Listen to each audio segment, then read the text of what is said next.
తాజాగా అహ్మదాబాద్ నుంచి లండన్ వెళ్తున్న ఎయిర్ ఇండియా AI-171 విమానం ప్రమాదానికి గురవడం విషాదకరం. ఈ విమానంలో 242 మంది ప్రయాణికులు మరియు సిబ్బంది ఉన్నారు. ఇది దేశంలోనే అత్యంత పెద్ద విమాన ప్రమాదంగా చెబుతున్నారు. ఈ సందర్భంగా గతంలో భారత్ లో జరిగిన కొన్ని పెద్ద విమాన ప్రమాదాలను ఒకసారి చూద్దాం. 2020 కోజికోడ్ విమాన ప్రమాదం. వందే భారత్ మిషన్ లో భాగంగా బోయింగ్ 737-800 విమానం కోజికోడ్ విమానాశ్రయంలో ల్యాండ్ అవుతుండగా రన్వేపై అదుపు తప్పింది. విమానం 30 అడుగుల లోతైన లోయలోకి పడిపోయింది. ఈ ప్రమాదంలో పైలట్లిద్దరూ సహా 19 మంది ప్రాణాలు కోల్పోయారు. మరో 100 మందికి గాయాలయ్యాయి. 2010 మంగళూరు ఎయిర్ ఇండియా ఎక్స్ప్రెస్ ప్రమాదం. దుబాయ్ నుండి వచ్చిన విమానం మంగళూరు విమానాశ్రయంలో రన్వే దాటి లోయలో పడిపోయింది. ఈ ప్రమాదంలో 166 మందిలో 150 మంది మరణించారు. 1998 పాట్నా విమాన ప్రమాదం. ఎయిర్ ఇండియా బోయింగ్ 737-288 విమానం పాట్నా విమానాశ్రయం సమీపంలోని నివాస ప్రాంతంలో కూలిపోయింది. ఈ ఘటనలో 55 మంది ప్రయాణికులు మరియు 5 మంది స్థానికులు ప్రాణాలు కోల్పోయారు. 1996 హర్యానాలో ఆకాశంలో విమానాలు ఢీ.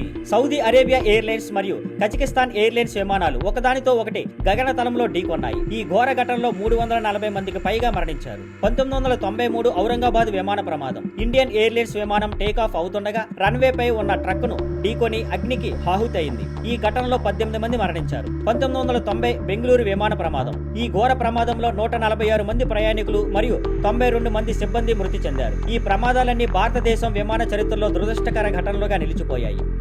Thank you for watching. Please like, share and subscribe.